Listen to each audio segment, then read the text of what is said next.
I don't think any collectives actually know what the heck they were doing. They were just kind of going on the fly, massive pivots, like almost like weekly. How can we monetize what we do and help the program? We're not going to bring this standard 247 on 3 type of platform because we want to be a little bit different. There's going to be like a whole gamification side of it, different kind of tools and arms that we're going to build off of it that I'm really excited about. It's all about like the win-win. This platform is there to leverage a whole ecosystem. It's subsequently going to go back into the NIL cog of Penn State, right? Yeah. That's a beautiful thing, man. The platform for the recruiting and the information like that, that's going to be free. We're not trying to break the bank of anybody using this platform. The traffic on that site is really where the money is. We want people on there. I truly feel after this weekend, this guy and this staff are absolute home runs and matches exactly what this community has been waiting for. I have never heard a bad thing about Coach Campbell. Ever. Yeah. Ever. Quarterback sneak right side, touchdown, Penn State!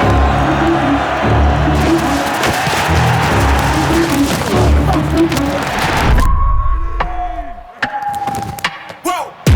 Who knew I would make it this far? All right, guys. Got a real special guest this week. Been trying to get this guy on here, but it finally worked out. Jason's worldwide again. Turks and Caicos or something, didn't quite line up. So you got me solo this week with Mike Villagrana, who is the executive director of football for Happy Valley United. We're going to get into some updates, but the recruiting cycle's been on fire the past few weeks. He's going to be able to share some unique perspective, and we're going to get into it. But Mike, dude, appreciate you hopping on, man. And how are things? Yeah, Hack, appreciate you having me, man. This is it's exciting. Obviously, I watched a lot of these shows, and we've worked together closely the past year since I've been back here. But things have been crazy. I've been kind of lockstep with you kind of on this ride back here since coming back from my time when I was here the first time from 15 to 17. And in this role, this collective role that I'm in, obviously a lot different than the recruiting role that I was in or even the past 8 years, the role that I've been, executing as running the recruiting departments. I came into this and, it was all about money, trying to get money from anybody and anywhere. And then it kind of slowly evolved to, we were just going to focus on events. We're going to focus on sponsorships. We're going to focus on those type of things for the collective as a third party. And then, now we're in a place where we're really going to focus on the media side of things. And there's all kinds of medias, right? Like you have your state media, which does a phenomenal job.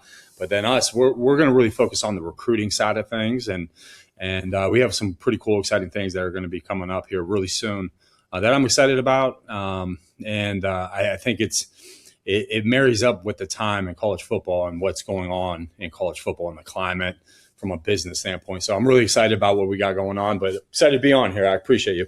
Yeah, man. Well, I mean, you touched on quite a few things, and yes, Mike was up there my last year that I was on campus. So it's been good having him back and being able to chop it up on this side of the aisle. But you mentioned some things that I think are really unique, right? Is the ability to pivot throughout this entire process. And I think you have a very unique perspective.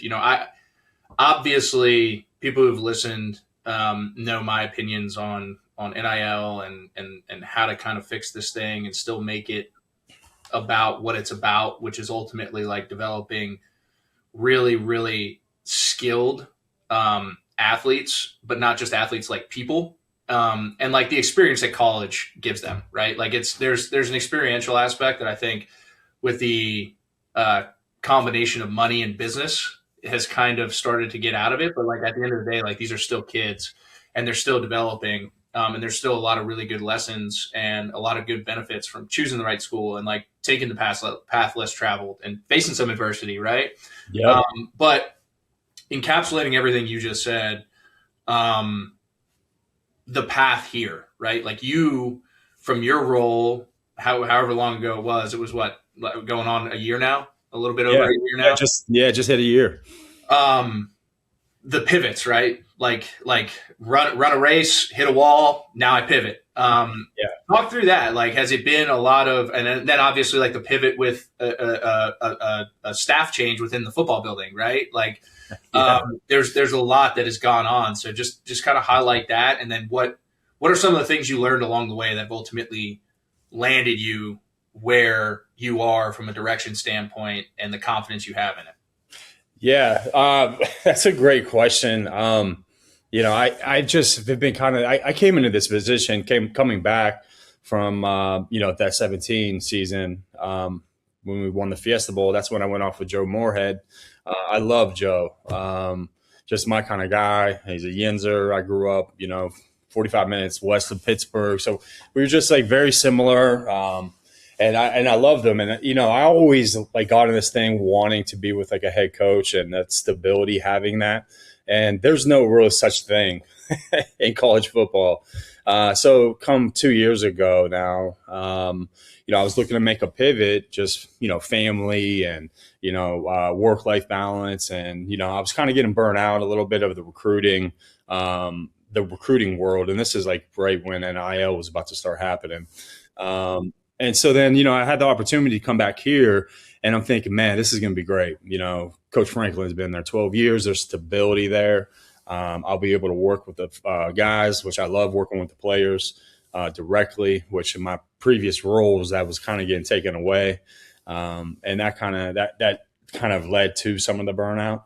But then coming here, I'm like, oh, I can work with this. I can learn the business out of this NIL piece, and then also be with the players and have some stability.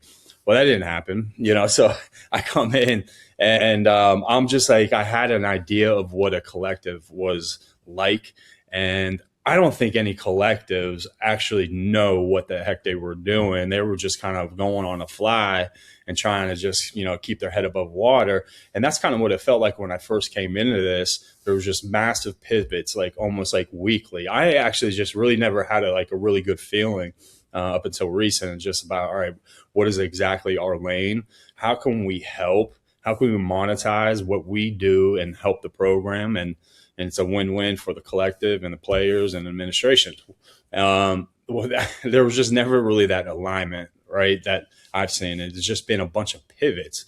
So, I'm just trying to come into this new world, this new space, and learn it. But as it pivots, I'm just kind of sitting in the back, and I just kind of have to pivot with it and evolve. And, I've called you many a times on the side. I'm like, man, this is crazy.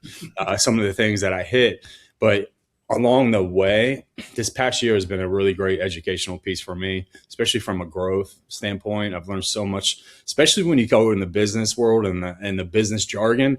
Man, I didn't know any of those, any of that language, but I think I've been able to find a really good place that I'm comfortable in, where I still am who I am. But I do now, I feel like I have a good sense of this business, this space, and where it's going. Right. But yeah, all these pivots have led to me being here now, where I feel very comfortable in our position. I feel good about the team and the people around me. I feel great about the staff, which you talked about. Like, I remember sitting in my, or not sitting in my office, but sitting in my living room with my wife, and the Coach Franklin news came down. And I'm like, man, who the heck would have expected this? We came back because we love Penn State. We love this community. We're close to a family. And then, dang, we're right back in it. And I've been on hirings and firings at both ends.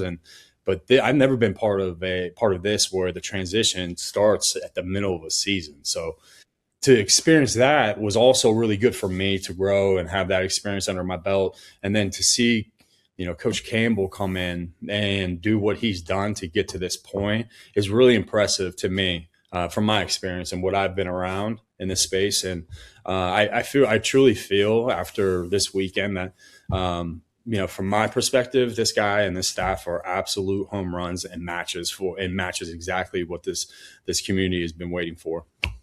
Yeah, I think we're going to get into that because I do want to get your perspective. Obviously I can only draw so many conclusions from the outside and, not being in town, but, you again highlighted all those pivots and transitions. The one thing that you mentioned was trust, right? And I think the one thing you're really good at is building relationships on trust, right?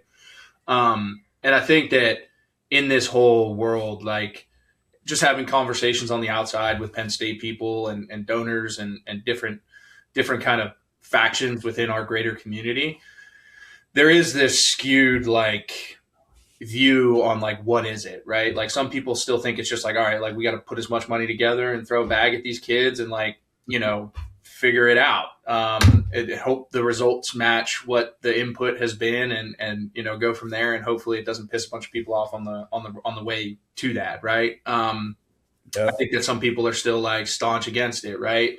And the one thing I want to be very clear is like, I've been for this for a really long time because I think the value that the vast majority of these athletes bring to this community and to this culture far outweighs your swipe points you got and your scholarship, right? Like, and I know that may sound very pompous, but it's like the economics just don't match. You know what I mean? And no one's going to go out there, if you want to draw a comparison to the business world, and like go do something for less than what the actual impact they're making is. You know what I mean? So you have to kind of flip that switch, which is tough. But when you say trust, right? Like, I want to kind of wrap this up because I think that Penn State has had a lot of really good people involved in the NIL initiatives throughout this entire transition and pivot.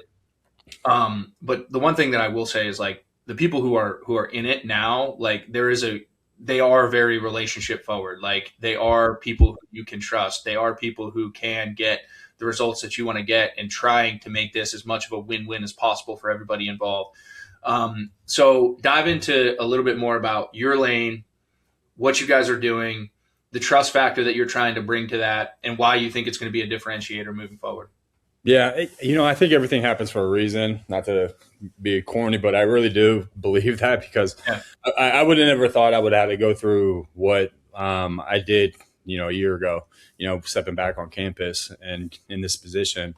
And then now to be where we're at in this position, it's wild. And I think with the times, what we're working through with NIL and all the craziness that's still happening, the collective and, my background with recruiting and my relationships here has helped me really be motivated and really want to take on this initiative, which we're going to take on, which is really kind of just the relationships that I've built with this staff, with the staff that is already currently here. And there's so many people, and this, and everybody in the Penn State ecosystem knows this. There's so many important, really smart people that are involved in Penn State that are just not football, right? It's the external, it's spiders, it's it's all of these different other people that have been here forever that are so valuable to this community and what it means. And so me coming back this whole year, going through these pivots and,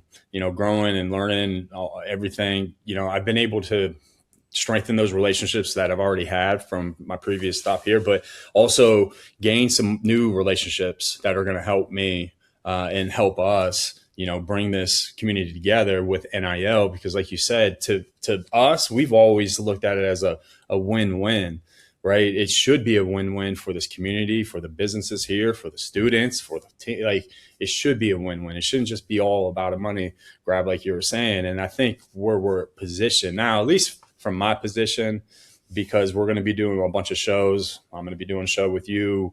I'm going to be doing shows with a couple different people. We're going to be putting on our own intern ran show, which is going to be pretty cool. But a lot of those shows are for, activations and appearances for these players to go to. And it's a good time for it because nobody knows who these players are, really. They want to know who they are. Heck, I still don't know a lot of them, and I'm excited to get to know them. So me having the ability to put them on shows, not asking for a ton of money or whatever, it's just what they need to go on and do in order to get third-party money and fulfill their contracts. It's a win-win for the business. So now you're bringing a Rocco back to, a local community and a local business, and you can bring some hype around that, and that helps the economy, right, and the local business economy. And it helps us fulfill the activation, right? So it's a win-win for everybody. I look at it, like you said, I'm relationship-based. That's what I thought this whole thing was when I came in here. I'm like, holy crap, like you can't be asking people for money and they don't even know who you are. Like that. Yeah. That's not how I thought it works. And that's like, that's what it was. So this year has been good because now I know a lot of these people. There's just so many people that I still don't know and have met that are so important to this community. And now with the coaching change and Coach Campbell here, I think it's going to open up even more doors, just the way Coach Campbell's going to go about himself. So, long story short, we're going to be bringing a media side of it. It's going to be the recruiting side of it, right? For the longest times, when, Hack, you were, a 5-star guy, stars and rankings were like a premium. Right? That's what everybody loved. It's fun, right? That structure, that concept, it's fun because anybody can say, oh, I think he's a 3-star, 4-star, but there's really no substantial concrete, algorithm of how you get there. There's just, some people that are talking, and what a lot of people don't understand is like those people that give the stars, that's a relationship based business relationship that they have with somebody inside of that university in that building. Right. So they want Hack, right? If Hack was a 4-star, all right, and Hack signs with Penn State, and then Penn State is, in turn going to give that recruiting service some information about Hack or about, any visitors or any kind of information inside the building. Then they're going to go ahead and try to help that school and maybe give Hack another 5-star. So now he's a 5-star. So now the community and the optics and everything is happy. To me, that system has always been bogus to me. And that's nothing against those recruiting services because I think I know all of them, the Fitzies and the Mark Brennans and all of them, the Ryan Snyders, they're phenomenal at what they do. But this is a time where it's NIL and we need substantial money year in, year out. Well, that information is money.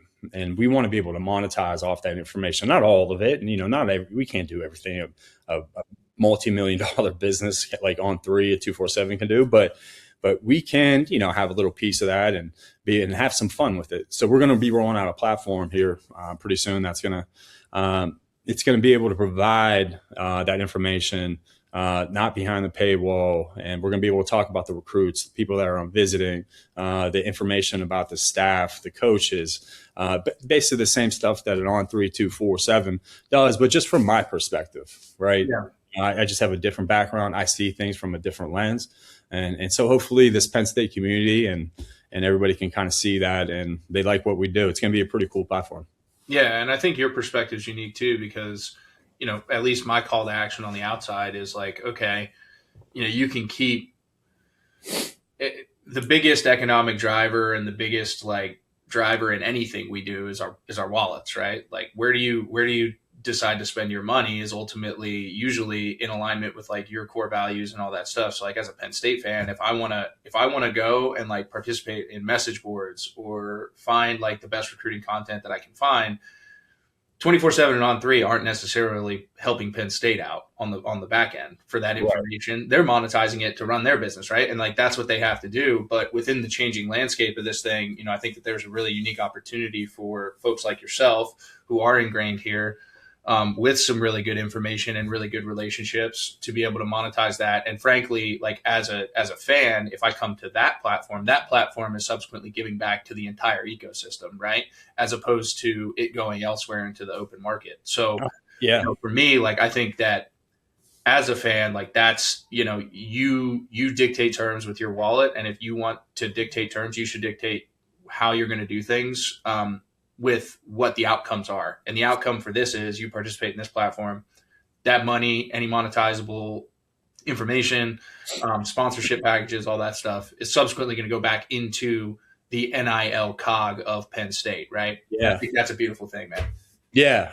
I appreciate that, Hack. And you put it perfectly, probably better than I could explain it to people. Because like you said, there's just in this past year that I've been here, there's all the different people that I've met or the people that I've already known from the past, it's all the same consistent thing that they're saying. Is I don't know what NIL is.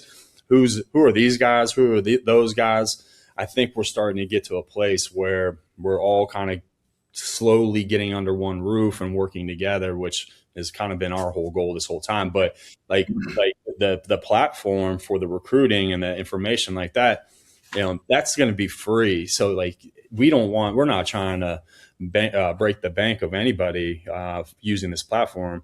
Really, the traffic on that site is really where the money is. And so that we want the traffic, we want people on there. So we're not going to bring this just like standard 247 on 3 type of platform. And because we want to be a little bit different.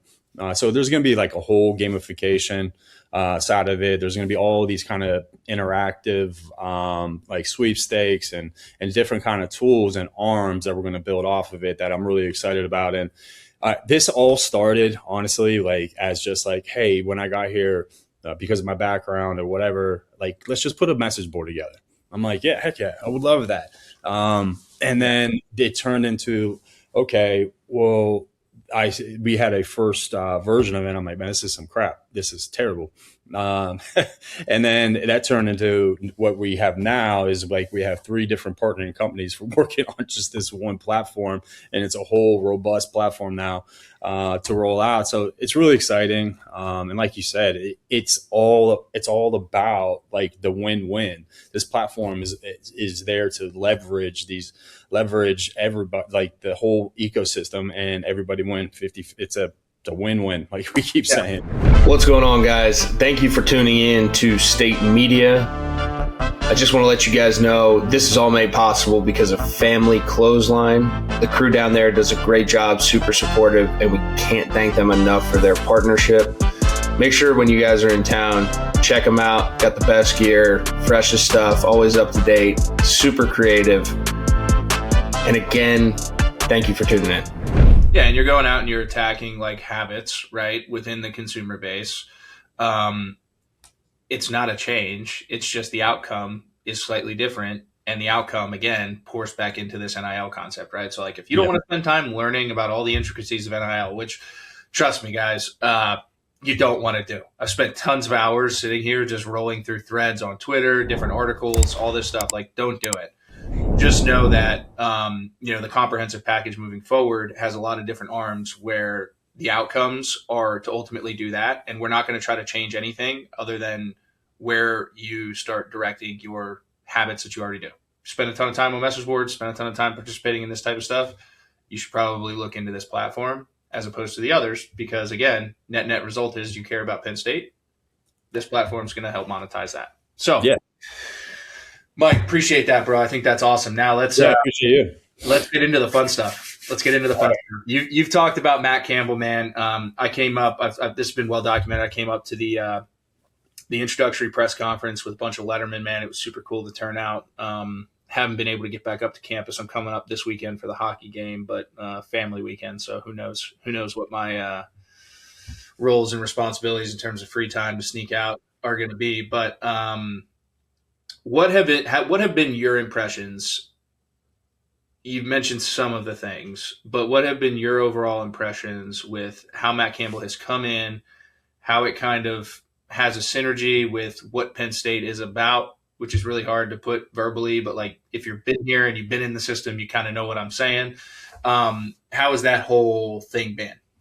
Yeah, and I like to say this first, like, it's not anything that I say is really not a knock to Coach Franklin or the staff. It's just, things are just, people have different philosophies and handle things differently. And that's what we're dealing with. 2 different polar opposite philosophies and cultures, essentially. And the Penn State that I grew up on, being from Youngstown, Ohio, Penn State was like one of the first schools that I like grew up loving. So like I have like a familiarity of like those guys and those old timers that I was around that loved Penn State too. And that was, the Joe Paw years. I think that's the number one thing that I think like is kind of nice. It come from a guy that kind of grew up on that.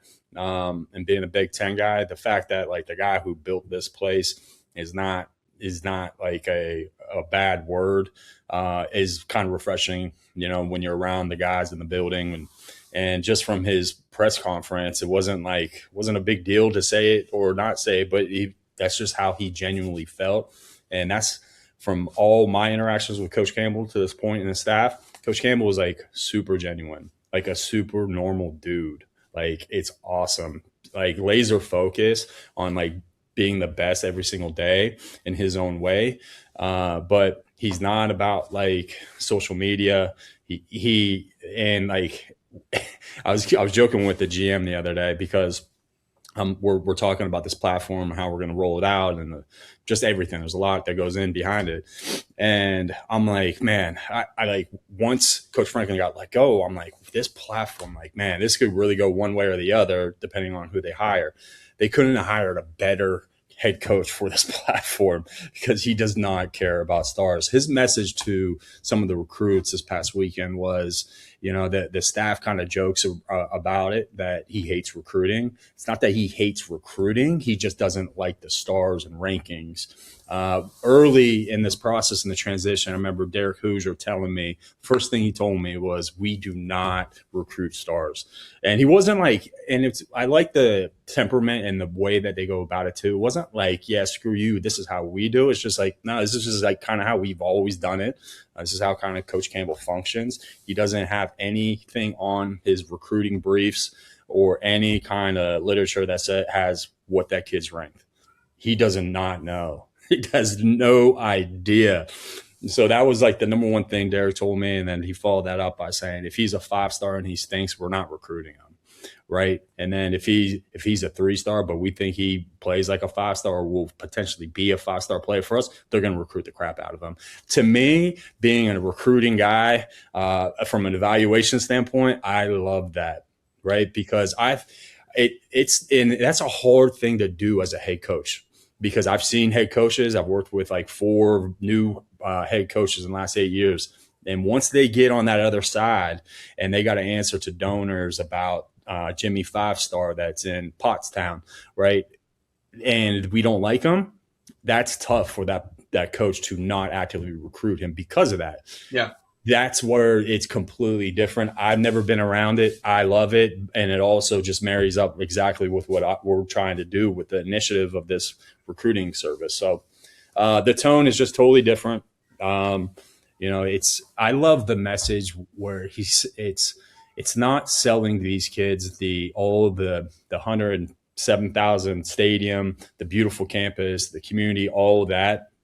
It's still the degree, but he's still like, the first thing like he is hammering to these guys is that it's going to be tough. And it's almost like he has like sympathy for like what they're about to go through, because it's different than when I was getting recruited in 2003 as a 2-star, and it's different than when you were getting recruited, you know, as a 4 or 5-star guy. Like, it's so much different. There's a lot more pressure, I believe. And he sees that and he says, you guys are going to go through some of the hardest times. So what they really want is guys that truly love football, because it's going to be hard.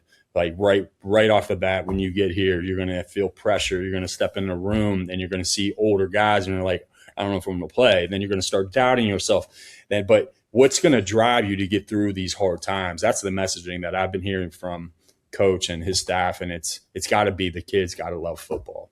I love that. It's funny because you bring it up, like it's been well documented, you know, my recruiting process. But like, I went to Fort Union Military Academy for high school. I didn't do a PG year there. Like, my high school coach was 40 years in the business, like old school. Like, I lived in a bubble, dude. Like, I really didn't know what There's nothing there was. Like, I didn't ask for stars. Like, I didn't ask for anything. Like, someone called me up and said, hey, you should probably come to this. Like, literally, like Trent Dilfer called me and said, you need to come to a regional because I want to invite you to the finals for the Elite 11. Like, no idea what it was, really. So it's like, it's funny that you say that.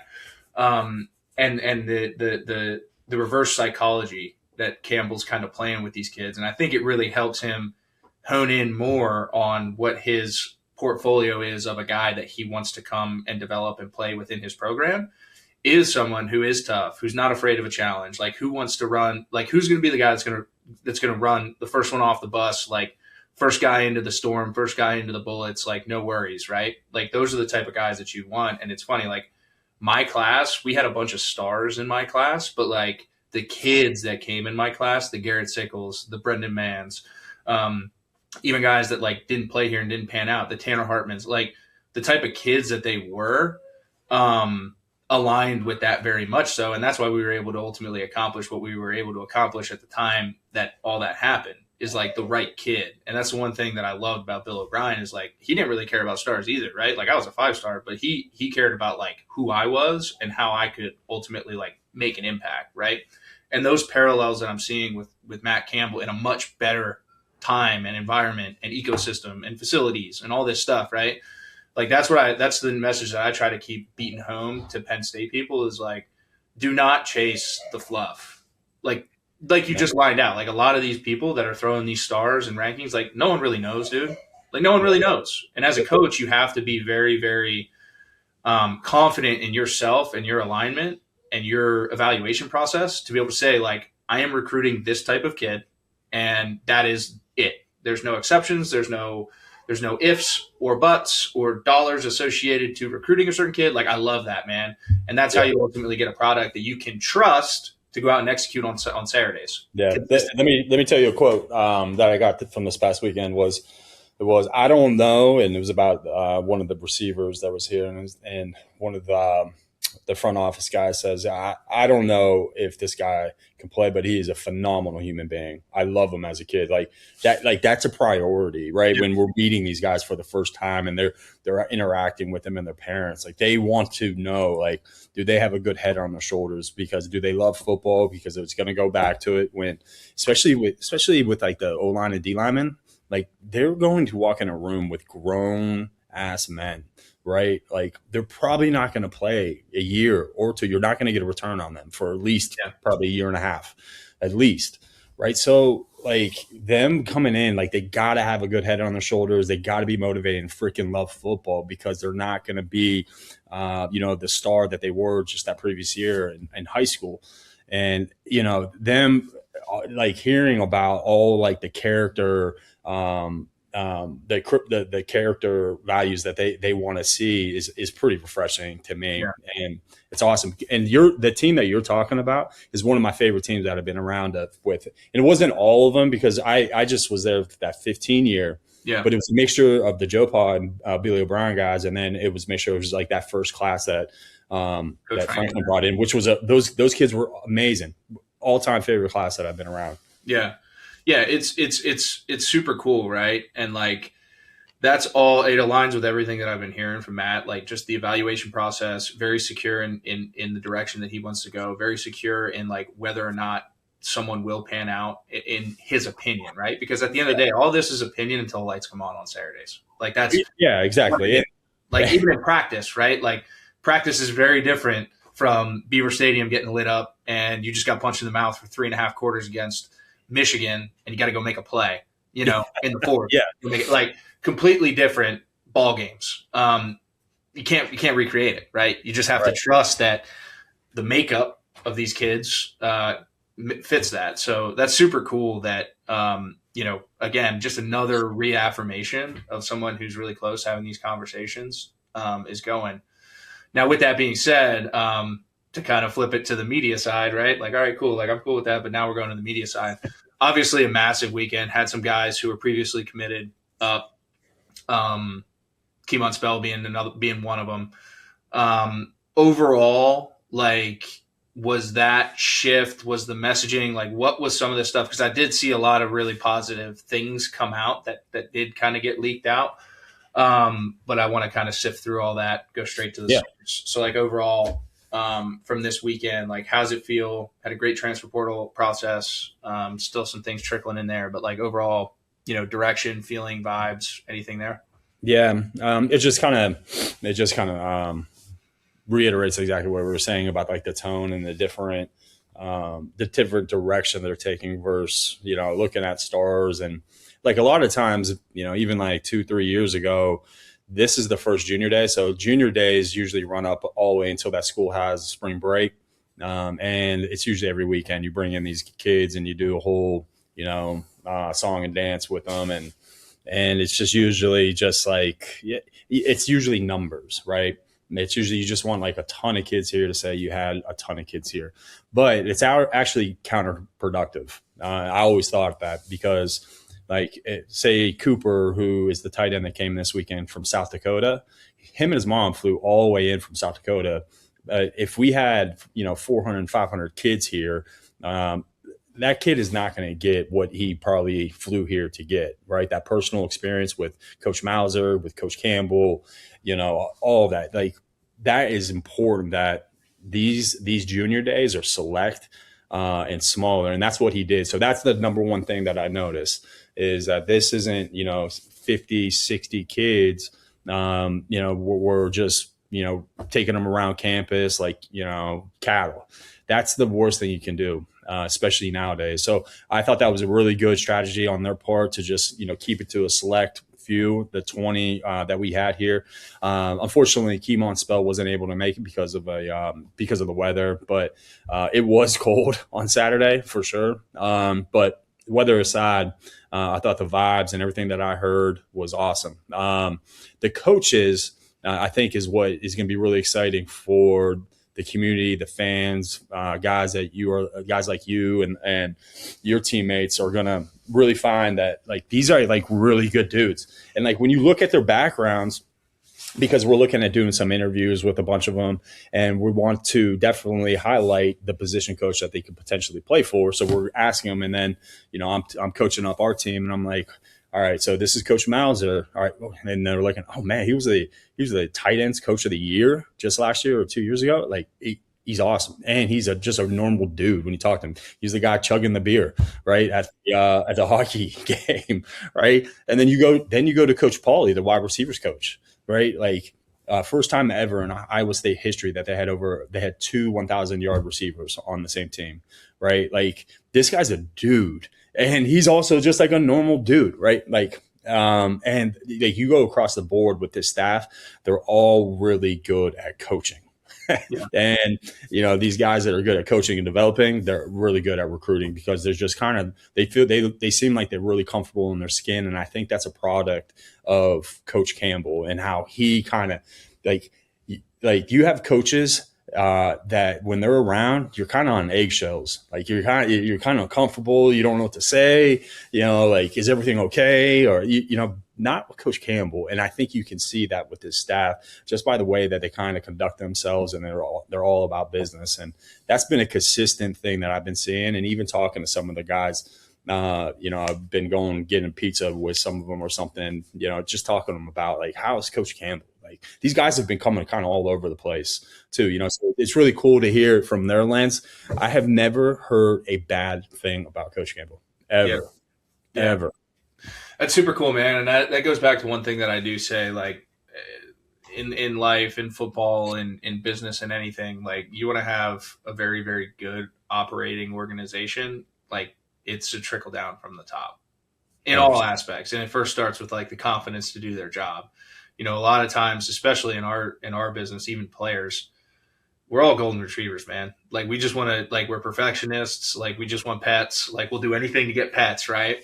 And you need a master. You need a handler who understands that and, like, can make sure that that's leveraged in the right way, right? And a lot of that is just something as simple as having conversations and reaffirmations day in, day out about, like, you're here for a reason. I trust you. Like, go do your job. You know what I mean? Like, no pressure. Like, here you go. Right. And I think that that's a super cool layout. That's something I'm excited to see, because I have seen, like you said, on the flip side, in several different scenarios, college, NFL, all over the place, like, how that type of pressure can actually be conduct detrimental to the entire operation. Yeah, and I just think with the times now, like, that style is just, I just don't think it's going to work now, because as bad as coaches don't want to say it, this world is more transactional. It is. So you can't BS kids and these agents and whatnot now. It's got to be very black and white. It's got to be just like I said, you can't BS these guys. So, like, I think that's really important to have a culture like that. But, we'll see. But I think everything that Coach Campbell's doing in this staff right now is really exciting. And I'm excited to see, like, the reaction you kind of already have, like, because nobody really has seen any of these kids. Like, even me, like, when I've been around the building and seen some of them, like, I don't know who anybody is right now. But I tell you what, from a body standpoint, I was talking to the new strength coach about this, Ohio guy. he was like, I was like, these guys are massive. And like, obviously me and you love rap, you know, he has a show with you. And those two tight ends, Ben and the young kid, are huge. They make rap look small. And some of these linebackers, they look like those old school Penn State middle linebackers, like just football dudes. Yeah. And so I'm just like talking about that. And, you know, strength coaches, they love freaking talking about their players and, you know, what Ben came in as a freshman to where he is now. So the stat, and like I thought, and what I told him too, when I came here last year, my first winter workout that I went to, I was like, dang, we got big. And then now they're bringing these Iowa State boys here. They're big, man. Like, these are Big Ten players like that are going to be able to really help us and take us to another level, I think. Yeah, it's funny you bring that up, and we'll touch on some of this stuff. And I know, cognizant of your time, appreciate you. But that's the one thing that I saw, like, just watching previously the past few years has been just the shift. Like, we seem to have gone like more athletic and like sideline to sideline. And I Jason and I beat this point to a pulp, but it's like, especially on the interior D line, like our interior D line, they're really good football players. I mean, Zane Durant, really, really good football player. Yeah. But like, when I was here, even, you know, we had Austin Johnson, we had Daquan Jones. Right now, like, they're both 10+ year vets in the league, like really, really good players, but their body types, man, they were true, like two gappers, like command space, command attention on the interior D line. And that allowed our linebackers to run around and make a bunch of plays because they had that, right? Yeah. As opposed to the past few years, I feel like we've just been very much so built to be like sideline to sideline, a little more finesse. And I'm excited to see that shift back to like, no. Like, we're going to have really big, physical, tough dudes on the line of scrimmage on both sides of the ball, because if we can win that, at least we give ourselves a chance. Then everything else after that is like circumstantial. But that's the funny thing about this game, is it's so simple that, like, if you can win that, you got a chance. Now it's like, okay, can we take care of the football? Can we capitalize on explosive plays? Can we turn the football over a couple times? Like, that stuff all happens, but you can't do any of those things without dominating the line of scrimmage. So that it's funny you bring that up, because I'm really excited to see that mesh of kind of body type, mentality, and ultimately how it gets us back to what I think was really good eras of Penn State football. Yeah, no, you know, what's also really cool for me is like being a fly on the wall and kind of seeing how this front office and this GM and his autonomy that he has versus like what maybe Andy Frank had, or how just like everybody operates differently, right? And like Jack Griffith, the assistant general manager that Derek brought in from Cincinnati, to see those two work and talk about the construction of this roster, that was like one of the first things they brought up, and I thought it was really cool. It was like they wanted to they wanted to get bigger inside D tackle wise. So I thought that was really cool. Those two working and them being in sync is pretty neat. And them talking about how they're going to construct the roster is pretty neat. Yeah. Awesome, man. Well, listen, Mike, I appreciate your time, bro. I'm sure we'll get you back on. Awesome. Yeah, I appreciate you, Hack. This is awesome. I'm happy to be on this ride.